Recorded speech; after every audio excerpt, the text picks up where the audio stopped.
To our guest, Theodore Roosevelt. Good morning, class. Theodore Roosevelt served as the vice president under McKinley, and when McKinley was assassinated in 1901, Roosevelt took office. Theodore Roosevelt wrote many well-known speeches and was known for quotes such as, "Speak softly and carry a big stick, and you will go far." First, we will explain why we chose him and why we chose his inaugural address.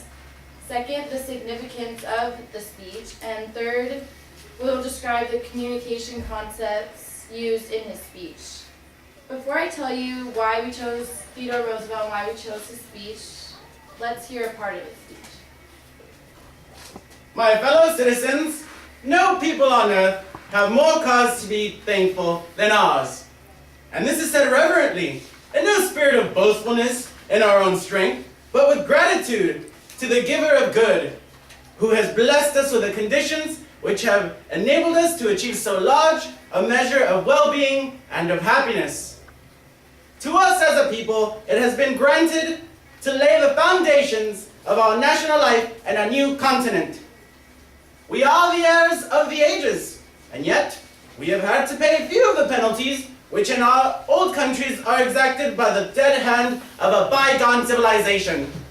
We have not been obliged to fight for our existence against any alien race, and yet our life has called for the vigor and effort without which the manlier and hardier virtues wither away. Under such conditions, it would be our own fault if we failed. And the success which we have had in the past, the success which we confidently believe the future will bring, should cause in us no feeling of vainglory, but rather a deep and abiding realization of all which life has offered us, a full acknowledgement of the responsibility which is ours, and a fixed determination to show that under a free government, a mighty people can thrive best, alike as regards the things of the body and the things of the soul. And now, Jade will tell you why we chose Teddy Roosevelt. Teddy Roosevelt was the youngest president at only age 42, and he was considered the first modern president because he believed that the president should use all the powers given to him as the president, and this was the first time that the president was the center instead of the political parties. He overcame many obstacles, and he was sick as a child, but he didn't let it stop him from being the first ecologist, the first winner of the Nobel Peace Prize, Assistant Secretary of the Navy, a war hero, Governor of New York, Vice President, and the President of the United States. And that's just some of his accomplishments. He never gave up, and he tried his best at whatever he did. All his speeches are meaningful, but his inaugural address in March 1905 set the foundation for the future of what he would do. It was the largest and the most diverse audience the inaugural address has ever had, and it had everyone from cowboys to soldiers to students attending it.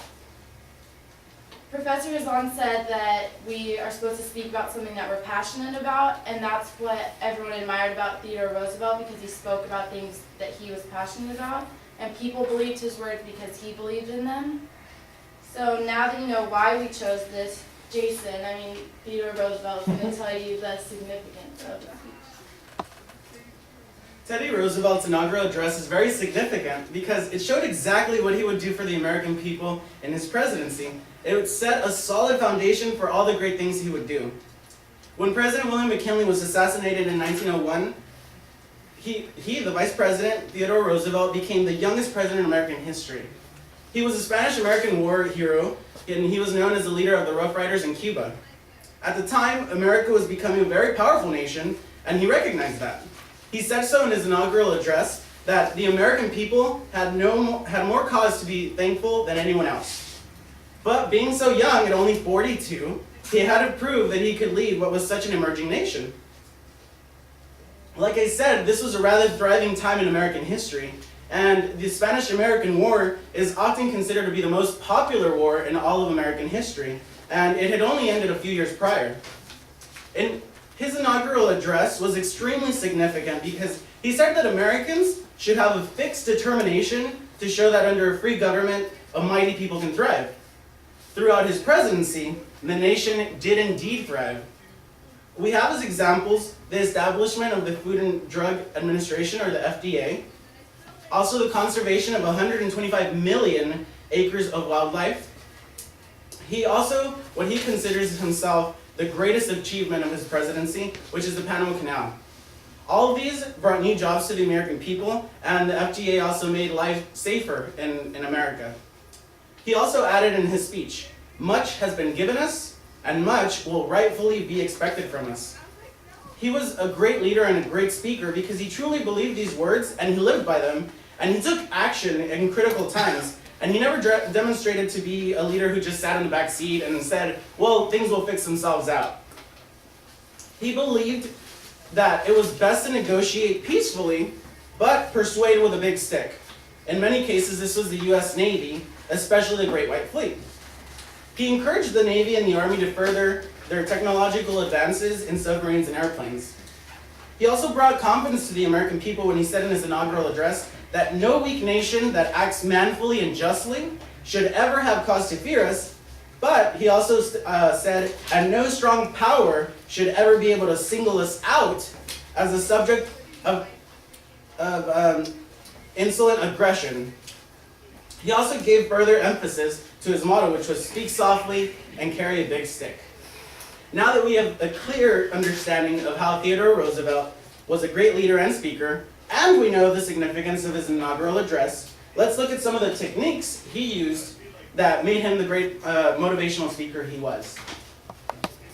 In Teddy Roosevelt's introduction, he gives the American people his thesis, which is, under a free government, a mighty people can thrive best, alike as regards the things of the body and the things of the soul. He believed that if the American people came together, the country would succeed, and his thesis is found throughout the tone of the whole speech. He also used emotion a lot in his speech. He used it to capture the audience. He wanted them to understand that we as a country were all in this together, and he engaged his audience by including them in his speech, using words like we and our a lot. And just we're naturally inclined to be more interested in something if we're included in it. In his conclusion, he gives a re-emphasis of what he said in his introduction. In the beginning of his speech, he says that we should be thankful because we didn't have to go through all the trials and tribulations that our forefathers did to establish our country. But in the conclusion, he says that even though we didn't have to go through all that, we have our own issues now that we need to deal with. But he says again that if we stick together, we can accomplish anything. Something else that just kind of shows how great of a speaker he was, he stopped confrontation between the Russians and the Japanese during the Russo-Japanese War. And because of that, he was the first American to win the Nobel Peace Prize. And think about that, to stop a war, you have to be an amazing speaker. So that just shows, just a little bit to show how great a speaker he was. And now that you understand the communication concepts that Ted used in his speech, we're going to tell you why he inspired us. And I'm going to start off. I'm inspired by his faith in humankind.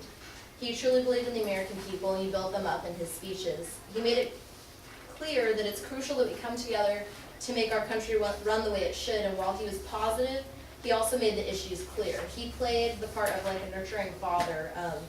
He was very encouraging, but at the same time he was firm on the issues that needed attention. And I think that that's just a great quality to have in a leader.